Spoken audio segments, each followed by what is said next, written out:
What's up, dog? Welcome to Kayla Gets Played, podcast edition. I'm your host, Kayla Gonzalez. Let's get into it. Today, I am 90 days sober. That is 3 months sober. Yeah, thank you. Thank you. Thank you, everybody. Yeah, thank you so much. So it's been a journey for real. Like, I went to rehab. I was in rehab for Christmas and New Year's. 21 days and far away from home. That was the longest I've ever been away from my pets. Like, it was a lot. It was a lot for real. So we're gonna get into that. Yeah, so also if you notice any weird cuts in the editing, just know that I was either picking my nose or like ripping a fat one. Don't worry about it. Mind your business. Some trigger warnings before we get into this maybe would be uh, drug and alcohol use and abuse, possibly some domestic violence if I want to get into that. So yeah, 3 months sober, 90 days. I I still go to meetings sometimes, like AA meetings, but the steps aren't really my thing, and which I'll get into that more um later on. Uh so I guess I'll start with the backstory of it all. Wait, before I get into that, let me take my glasses off. I don't like the glare. Before I get into that, drink of the day, as you can see here, this is lemonade with a little bit of strawberry syrup mix and edible glitter and black black sugar rim. Yes, drink of the day. And it's really good.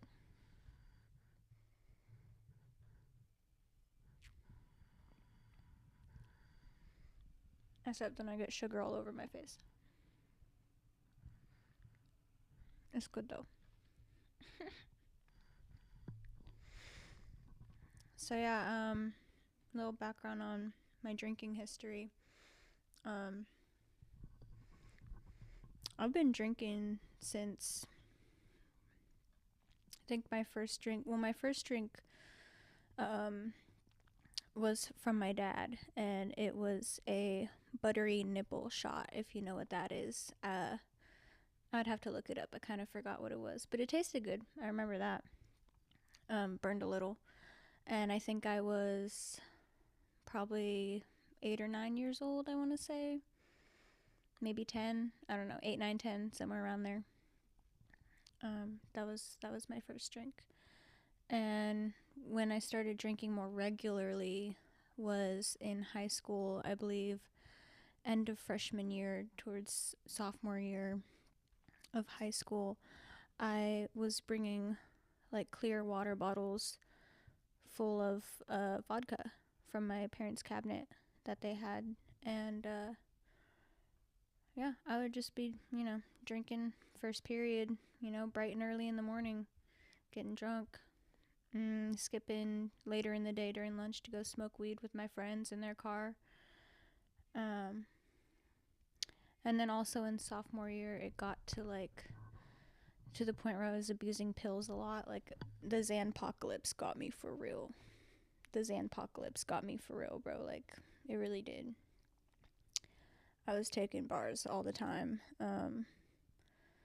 Which I have a funny story about my first day of senior year. Maybe I'll tell later on if I get to that.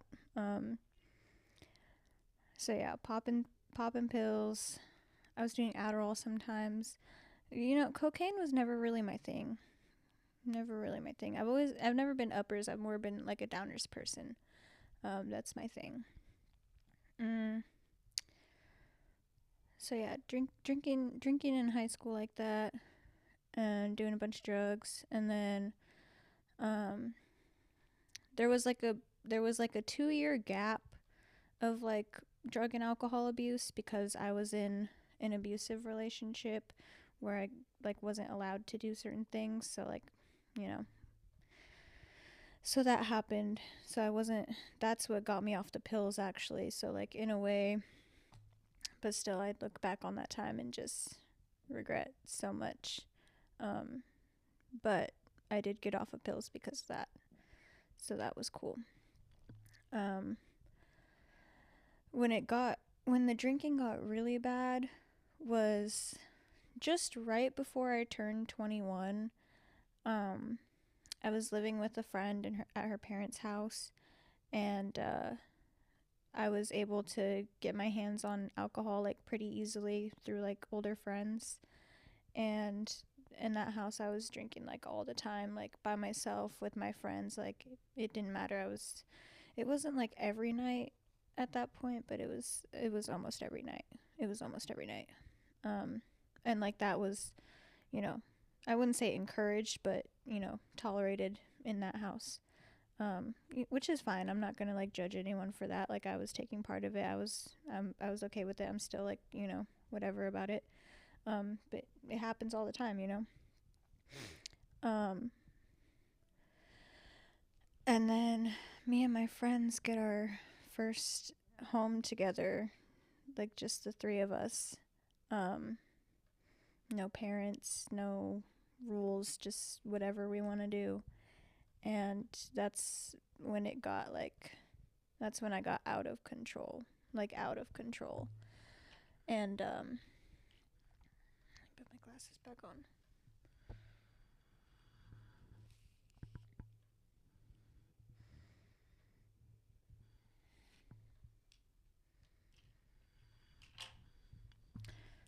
Don't worry about it.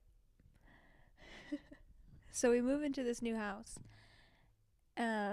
just the three of us, and it is like an 8-minute walk from what is still probably like my favorite bar that I've ever been to. And shout out Spunky Monkey in Auburn. Like, y'all seen me through some dark times and good times and everything in between during that time that I lived there. And I was at that bar almost every single night. Almost every single night. Because it was so close. It was so close to my house. Like, literally 8-minute walk. Sometimes less if I'm, in a rush.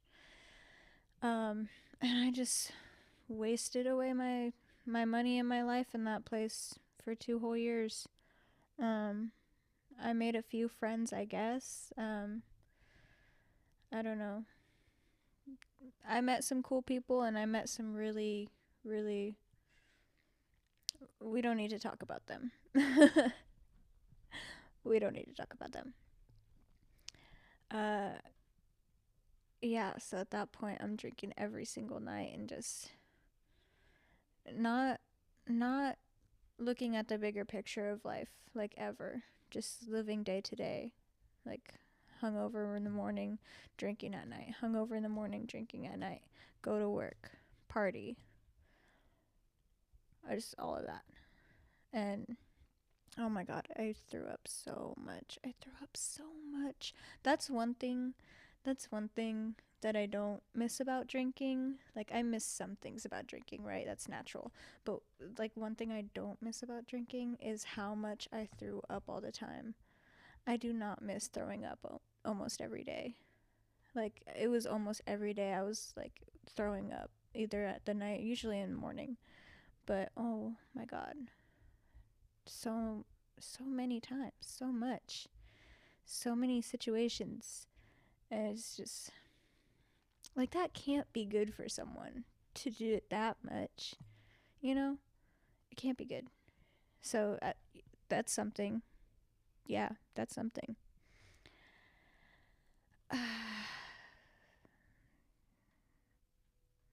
Where was I?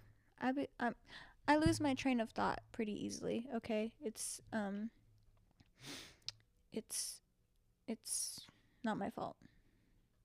Well, it's kind of my fault, but nothing's ever my fault.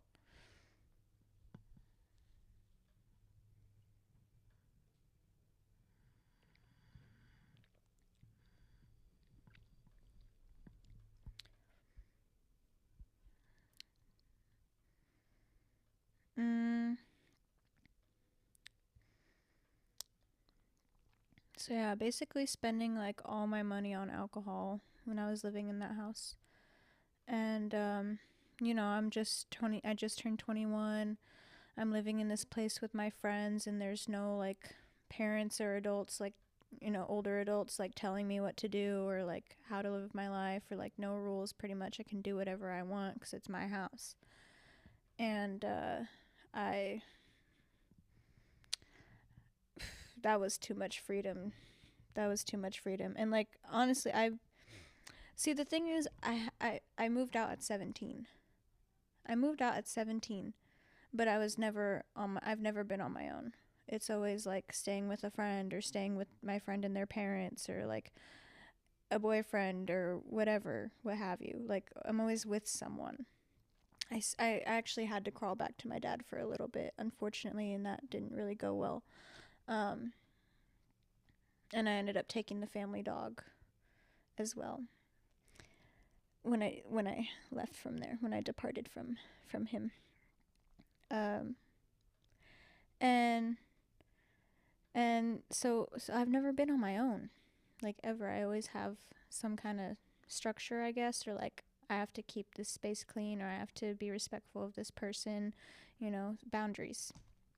I didn't have any boundaries in that house, so of course I'm gonna let loose. Of course I'm gonna get a little wild. Can't help myself. Um, but like my family, one thing I will say about my family is they did a really good job of like warning me, like from a young age, like, you're an addict, like you have addictive, like, genetics, specifically with alcohol too.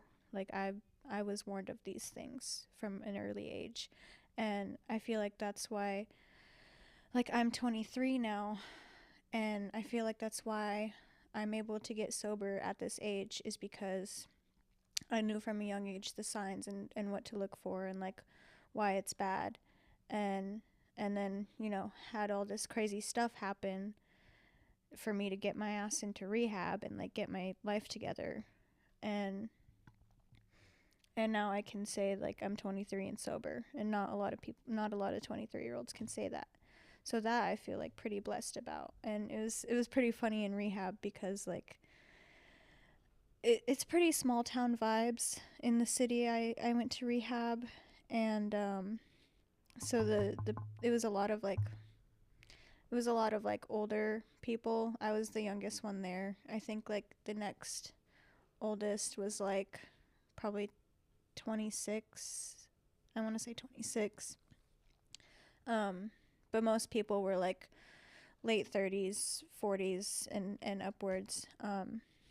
Which was cool. Like, I got to meet a lot of cool, interesting people. Which we don't need to talk about them. This is about me. This is about me. Eventually I would love to have some of them on, talking with me on here. But that's for another day. So yeah, I had too much freedom in that house, and it led me astray in a bad way. And then I moved here into this house, and this house is interesting because it is very large and atop a very big hill, which is unfortunate because I don't drive, and the bus stop is like a 30-minute walk away, so pretty inconvenient. Boo house for that reason. But this house is interesting because it's 4 guys, 3 girls, including me, living in this house. So that's 7 people. And then I have my 2 dogs. I have my cat. And then one of the other roommates has a dog and a cat, which luckily everyone gets along, which is great, right? Wonderful. But they're all drinkers. They all drink. I don't know if I would go as far as to call them alcoholics. I don't want to be the one to say that, if they're not, I just see what I see. So I wouldn't go as far as to say that. But they drink a lot and like party at home and stuff like that. And we literally, like, everyone pretty much hangs out in the kitchen the whole time. And the kitchen is pretty big, and there's like a whole bar set up in the kitchen. So that's what I have to live with now, and that's what I've been living with since I moved here in I moved here in when did I move here? Beginning of October? Yeah, the beginning of October I moved in here. So it hasn't been that long. And I'm moving out of here in April, so it won't be that much longer still.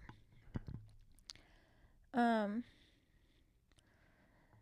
so yeah, I moved into here, and I'm actually the oldest one in the house, which is crazy. Everyone's like 21 and up, but it's like 21 to 23, and I'm the oldest.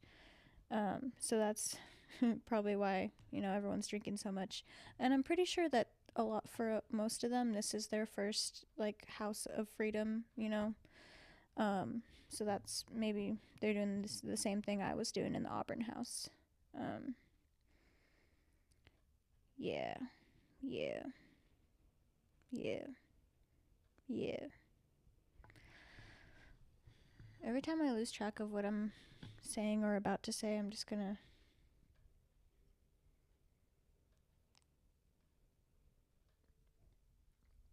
Oh my god, I love the glitter in this stuff. It's so fun.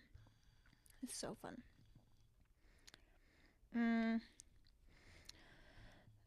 Let me look at my notes, because I swear.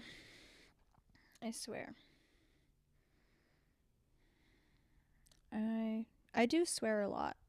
Unfortunately, I have a potty mouth, and I can't contain it a lot of times. Most times, in fact. Kind of sucks. I have to keep putting on my glasses to check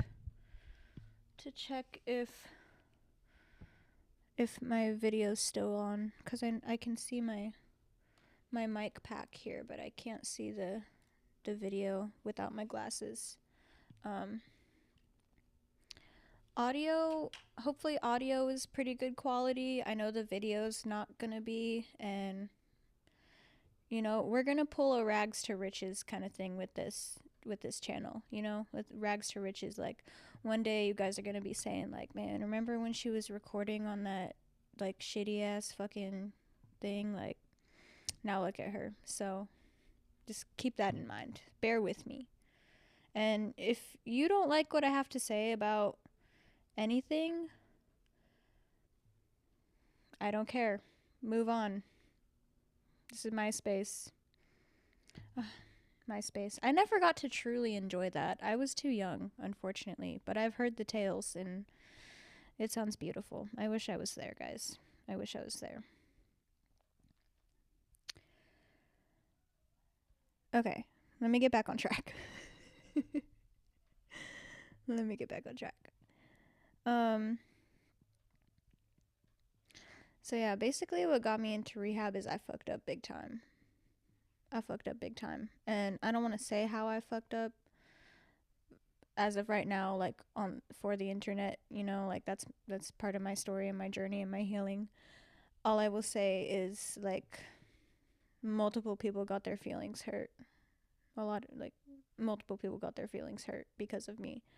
And I made some bad decisions.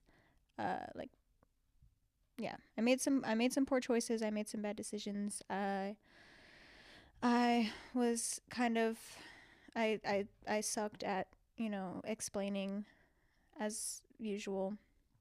So, and I own everything. I own up to everything I do. I keep it a little too real. I do, unfortunately.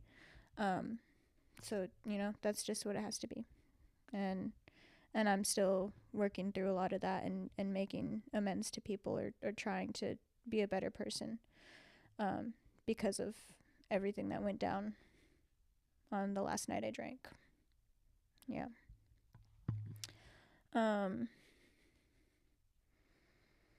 So that's why I was in rehab.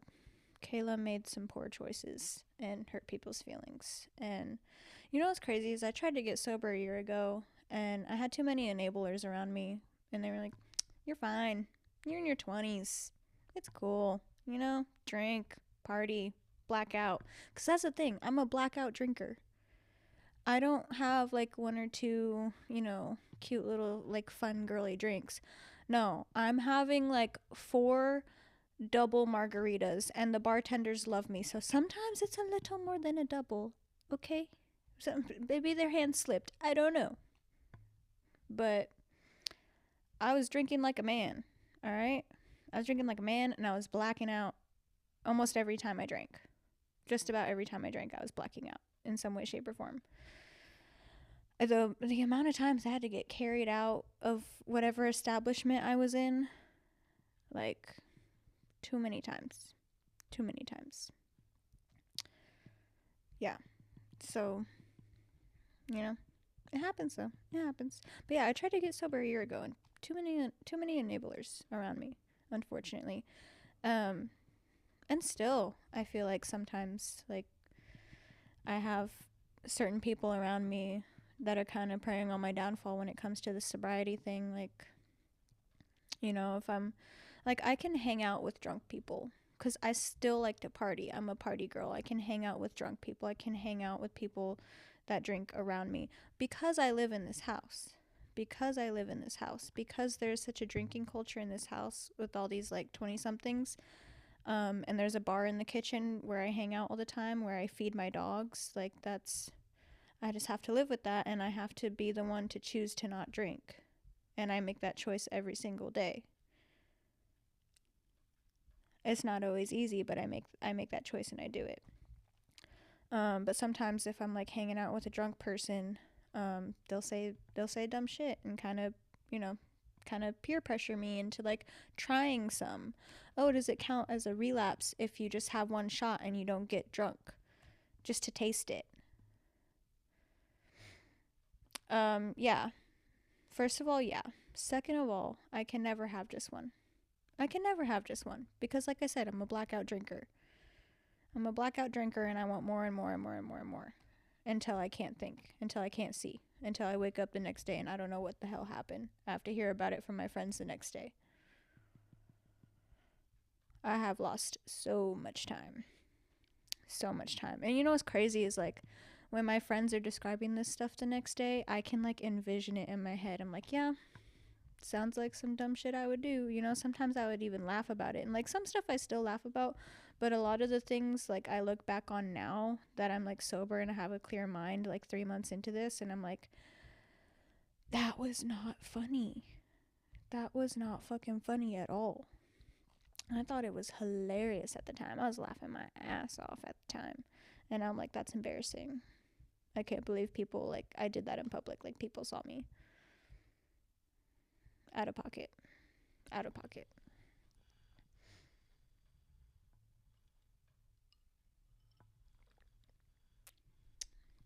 So, yeah, rehab was cool. Shout out Evergreen Health Monroe and all the counselors there and all um, the doctors there and all the nurses there. And shout out to the patients who are there right now. Stay strong. Shout out to all the alumni. Those of you who I've met and haven't met, like, that we went to a pretty good program, y'all. We went to a pretty good program. There are some things where I'm like, that kind of sucked, but like let's get into the highs and lows of this. I wrote a few down. I'll start with the lows, and then we'll end on the highs. We'll like start low and bring ourselves up. So my number one low was no phone. I'm addicted to this thing. I have two phones. One for the bitches and one for the hoes, Yeah.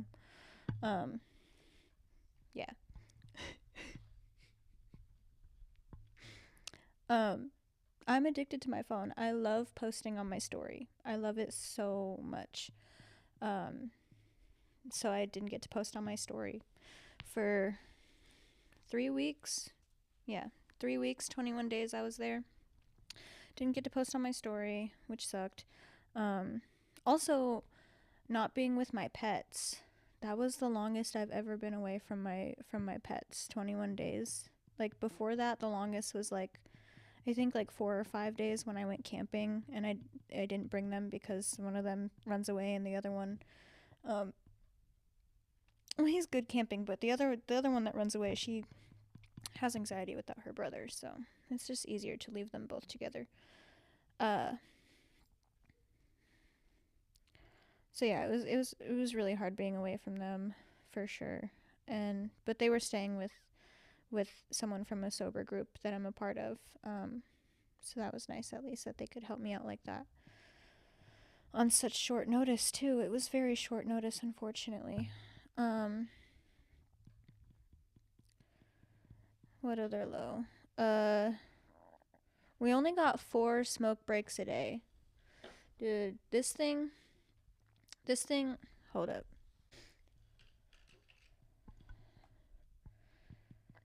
4 smoke breaks a day. Are you kidding me? And they were like 4 or 5 hours apart. They also they did med pass like 3 or 4 times a day.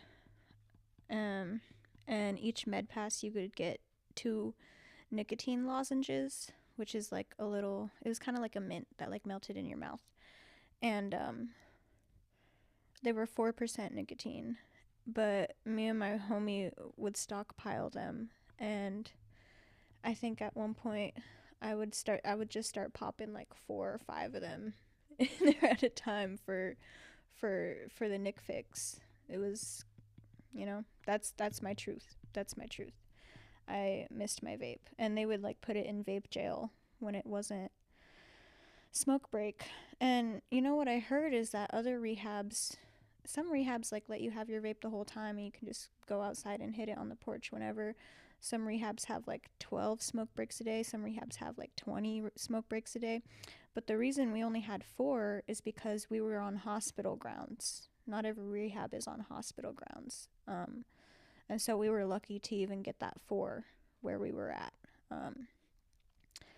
So shout out to the supervisors and stuff that keep that going for us. That was really cool that we at least got 4 instead of nothing.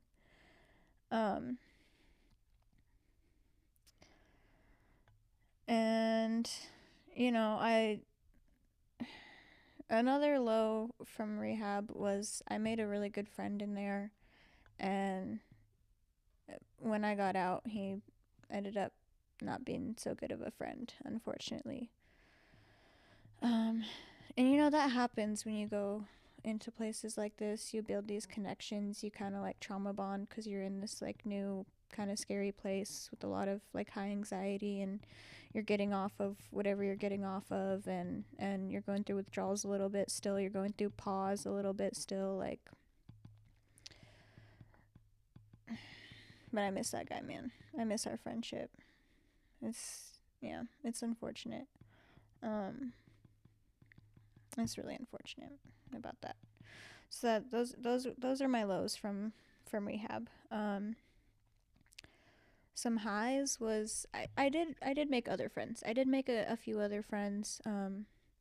We were never we still aren't as close as like me and that other person, but one of them I still talk to pretty much every day. They're doing good still, and a couple of them we do check-ins every now and then. So that's cool. Like I got to keep some of those bonds. I got to keep some of that like positive energy from there, and like we can talk about it cuz we were all there together. So that was really cool. Honestly, I had a really like pretty solid group of patients in there with me. Like pretty much everyone that was in and out of that place while I was there was for the most part like a cool person, a chill person. There were a couple exceptions for sure. A couple of not physical fights, but argumentative fights broke out between some people. I even got into a little bit of drama. Maybe eventually I'll talk about the great Finding Nemo debacle with my nemesis. Love her though. Um, love her though, but we were beefing for a little bit. Um, I got to learn another high is like I learned a lot about being an alcoholic, being an addict. I learned a lot. Like I feel like I already knew a lot of stuff in there, and they just kind of like unlocked it in my brain. Like it was there. It just needed to be said for it to click in my brain. Like, oh, yeah, totally. Yeah. Oh my God. What? Yeah, you're right. I'm right. So that was pretty cool, like learning new things, but also like not really new. I don't know how to describe it. Is there a way to describe that? Probably. Um, so yeah, those are my lows and my highs. Oh, another high was um I got 3 meals a day. 3 meals a day and snacks in between. All cooked for me, all prepared for me. Everything. Like for all the patients. Um Granted, it was hospital food, so it was like a little bland. Like I had to put a lot of salt on that stuff, like a lot of salt. Um, but it was still really good. It was still pretty good. Like most of the stuff on there was like pretty fire. So I miss having like 3 meals a day prepared for me. That was really nice. And slightly before going into rehab and getting sober, I had just recently started going to the gym, and luckily for me, in rehab, they had um, some like workout gear. They had free weights, they had an elliptical, and they had a treadmill. And so I was able to like kind of retain um, the gains I was getting from before I went into rehab. And in fact, I actually got a lot more because of how good I was eating. Because I wasn't like buying and preparing my own food, which I like kind of lazy about sometimes, you know. I'm in my 20s. All right, leave me alone. Um so yeah, towards the end of rehab, I remember like specifically I was like braiding my hair one night before bed, and I had like a tank top on like this or something. I was braiding my hair and I like flexed for a second, like just for some reason, and I could like see the muscle growth. I was like, okay, muscles, okay. Like I was feeling myself. I was feeling myself. Like, yeah, yeah, like that, yeah. I love that. I love the little sound effects. They're so cute.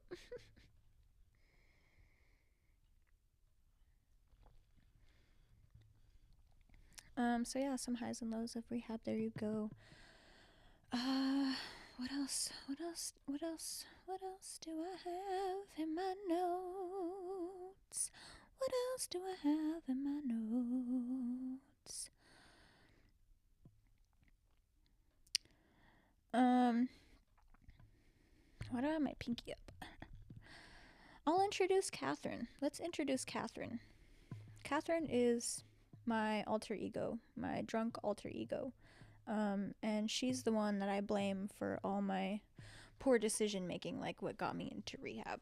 She, like, someone asked me or tells me what I did when I was blackout. I was like, that was Catherine. Doesn't concern me. I don't even remember it. Um, and I feel like that's been my way of kind of like shifting the blame a little bit. Even though, like I said earlier, like I own up to everything I do. Like I take full responsibility for my shit. But I, you know, in the beginning, that's how I would kind of play it off, you know? And to the point where, like, even some of my friends were participating in it, like, oh, yeah, Catherine's gonna come out tonight and stuff like that. And that's my evil twin for real.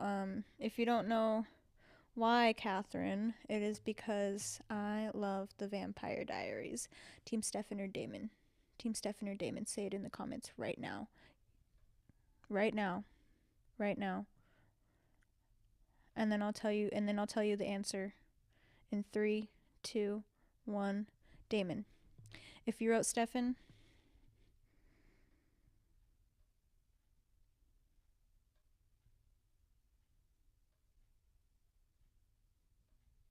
anyway, I love the Vampire Diaries.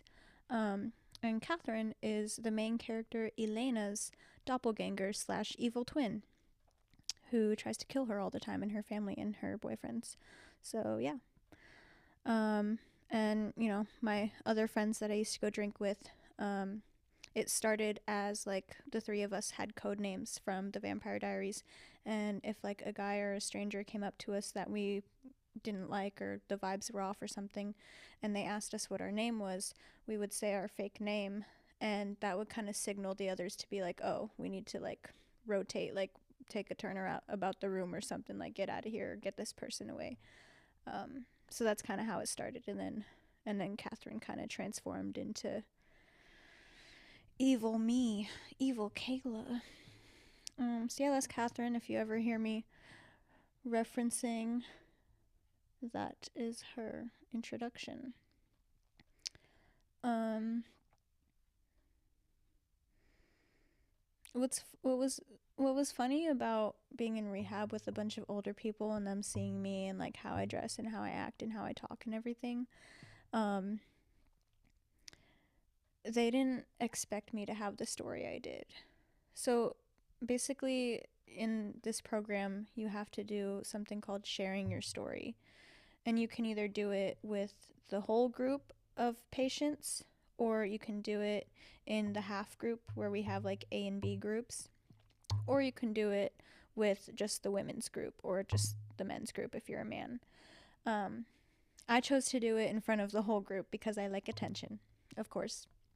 Um, and and you tell your whole story of addiction front to back, all as many details as you can. Like and not to glorify anything. It says specifically like not to glorify, which I think I did a pretty good job on that. But when I shared my story, I had some of the older people come up to me and they were like, I did not think you were going to say half of the things you said. You've really lived many lives since before coming here. And they were like, no wonder you're here, like you're really strong. And one of them said, like, I thought it was going to be cute. I thought you were going to talk about, what did he say? He didn't say White Claws. He said one of the other girl beers, like a fruity seltzer thing. He was like, I thought it was going to be stuff like that. Da, da, da, da, da. And I'm like, nope, I'm a tequila girl. They would make us say our sober date and our drug of choice, and what was the other one? I think it was just those two, sober date and drug of choice. And I would always say my sober date is December 6th and my drug of choice is tequila, because it wasn't like alcohol specifically. It was pretty much tequila. Like if I didn't have tequila, I would drink pretty much anything because I was an alcoholic, but tequila, that's my drug of choice. So yeah, I always kind of look back on that fondly of like, these people really thought it was going to be some cute shit, and I'm over here telling some crazy tales. Crazy tales. So yeah, it made sense. I belonged there just as much as they did. And you know what's funny is I was worried that my story was going to be kind of cutesy and light. But then when I was like getting into it, I've been through some stuff. Like there's a reason I was drinking so much. There always is. But man, I was being a stupid piece of shit. So, and relationships are really hard in early sobriety. Like they didn't even have to tell me that. Like I already knew. And then I think towards the end they started, yeah. But it's hard, and I had to do it for me. I had to do a lot for me in the beginning there. It's still the beginning. I'm only 3 months sober. And I don't know how long, the single thing is gonna last. I hope, I kind of want it to last a year. But knowing me, something always happens. And I do want to work it out. But it's not a good time in my life. I still gotta fix some things about myself, and I can admit to that.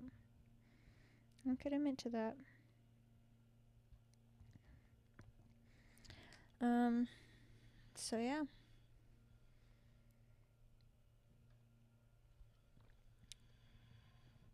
I kind of hate being sober. It's a little boring, especially in this house.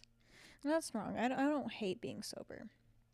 Like the pros and cons, the cons just outweigh. Like there's so many bad things about me being drunk, me drinking.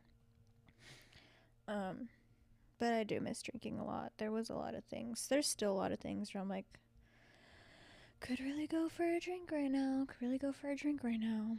And like there have been a couple of times where I'm hanging out with the roomies and they're drinking and I'm like, sure wish. And they're like, no, no, no, no, no. So good for them, good for me. I appreciate that about them. They're not like enabling me. You know. But it's kind of boring because like I've made it pretty public that I'm sober from alcohol, and which leads, every time you get sober, you lose friends. No matter what your drug of choice is, you lose people when you get sober. And that's just the way it is. Like some people only want to hang out and drink. And I feel like a lot of people though don't realize like how okay I am with people around me being drunk, just because of like being in early sobriety and living at this house with these roommates. Like it doesn't faze me at all. And the fact that I like to go out all the time and like party and club and dance, like of course I'm gonna be around drunk people all the time. I can't control them. I can't control their life. I can only control what I can do. So, but yeah, it's definitely a little more boring, a little more lonely, and I haven't really been being a good friend. I'm horrible at texting. I've already been horrible at texting my whole life. Like, if you need me, call me. If you are able, like, because I'm a really bad texter. And all my friends, all my people can attest to that. I'm really bad at that. But since being home from rehab, it's been bad. Like, I'm not talking to anybody. Like, anybody. So yeah, it's kind of boring and lonely. A lot of that's my fault. I guess I could be reaching out more, but I don't really want to. I'm bad at it. Let's get into some questions. I have a few questions from some friends / followers that we're gonna get into. Let me find it. Here we go. First question. What helped you the most with letting go of the habit? What helped me the most with letting go of the habit? I guess just being isolated from everything for 3 weeks, like, rehab really got me on track. But also, like, in my home life, what's been helping me a lot, especially, like, when the roomies are drinking and stuff, my fun drinks. I still like to make a fun drink. Now they're just mocktails? Mocktails instead of cocktails. So yeah, drink of the day, black sugar rim, lemonade, strawberry mix, and edible glitter. It's so glittery. I wish I could show you guys like how perfect the glitter is on the camera, but I would struggle too much and I'm too lazy for that. So yeah, making fun drinks helps, especially like in a social situation like that, because then I still like kind of feel involved, like I'm drinking with you guys too, but like not really sober as fuck off that nothing. So yeah, fun drinks have helped at home, and in like social situations. Like I went out with some friends to an arcade kind of situation, and they were all getting drinks and stuff, and I got pretty much every bar has some kind of mocktail menu, and if they don't, you can just ask for like a certain drink and just say not to put alcohol in it, I'm sober, and they'll be like, oh, I got you, and they'll like make it really good and yummy if you like a fun drink. And then you don't have like random people being like, hey shawty, let me buy you a drink, all right, next question. What did you feel when you started being sober, mentally and physically and emotionally? That's loaded. That's a little loaded. Let me get into it. Mentally, when I started being sober, it was a lot, especially because of like the fucked up shit I did to get to that point, you know, like, and then I can't even drink to like forget about it. Like I'm just stuck with with those memories forever. Um so mentally I wasn't doing well at first. I was like bawling my eyes out pretty much for the first week of being there, of being sober. Um it was a lot mentally, and then, you know, you have memories flooding back of like things that you have to face from like years ago, um that you've been pushing down, or that I've been pushing down, speak for myself. um so yeah, it's a lot. It's overbearing at first. Those first few weeks, that first month, it's hard. um physically physically I felt okay, just because I think I was in this like, you know, safe place. I was eating good. There were doctors all around me. I was like taking meds and stuff like that. Um, so physically, I was feeling okay. My body was starting to regulate and, you know, become normal again after so many years of like just drowning in liquor. Um, so it was my body getting back to normal, which felt good. And what was nice was they actually had like one of the days they had a yoga instructor come in, and that was really good. That was really good. Um, Emotionally, kind of the same as mentally. Just like I said, I was crying for the first like 2 weeks. Just so many tears. Cuckoo clock time.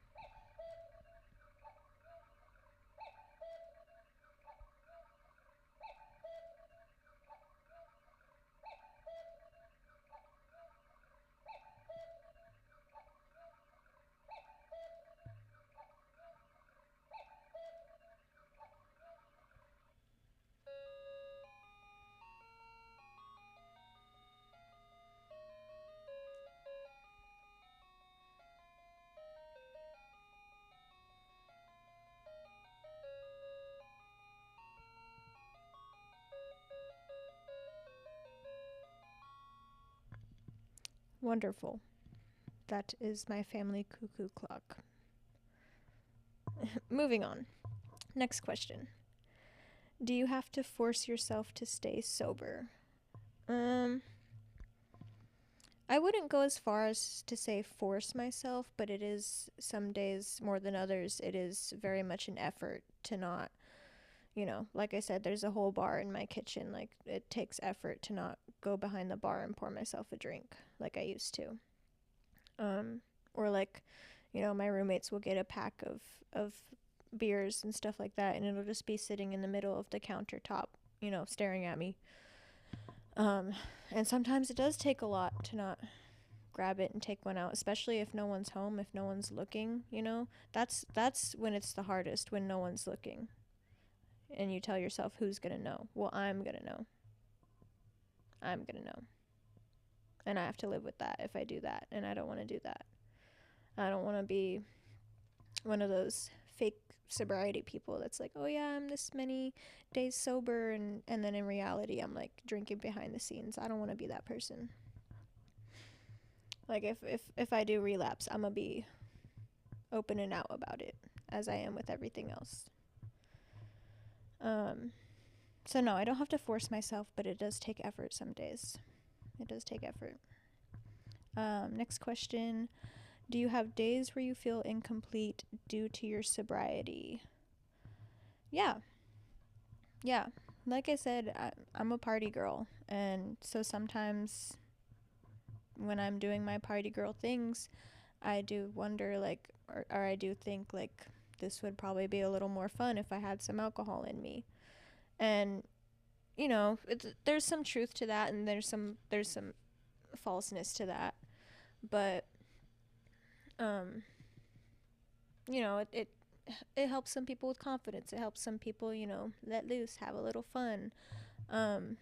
Luckily, I've had so many years of practice of letting loose and having fun that I now know how to do it sober.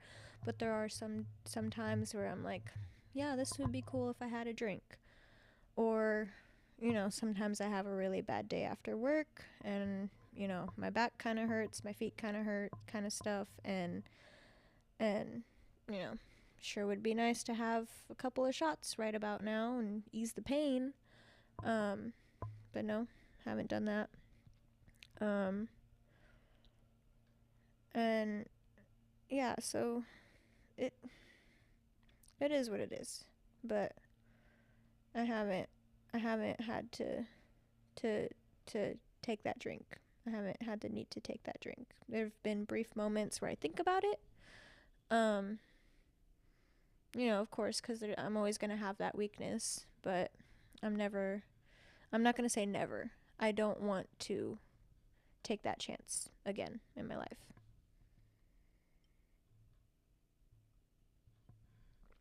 Because when I drink, I'm a bad person to myself and others.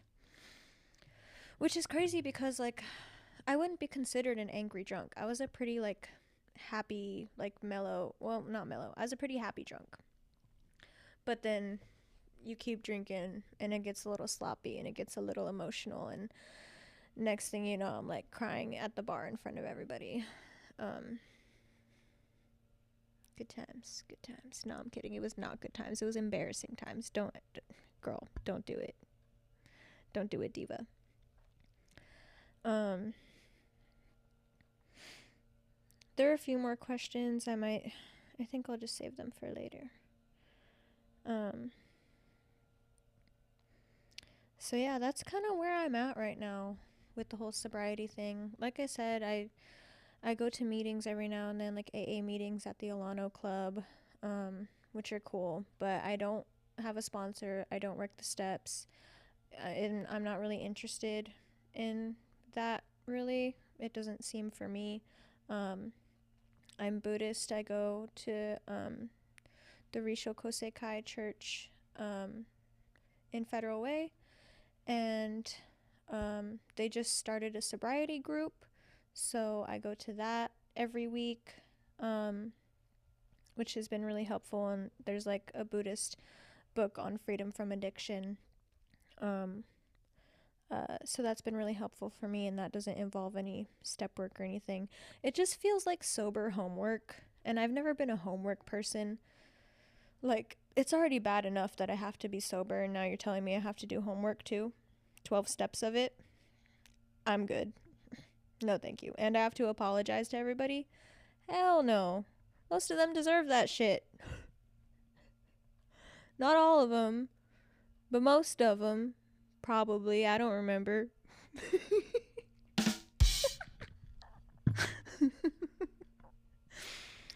But yeah, nah. Amends? Nah.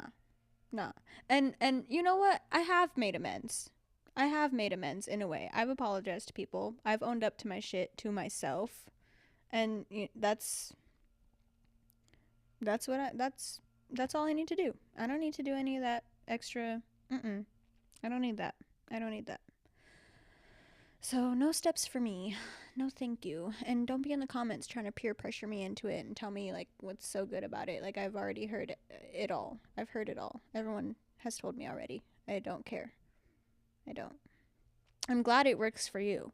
I'm happy it works for so many people. And I do very much enjoy going to the meetings and hearing about it.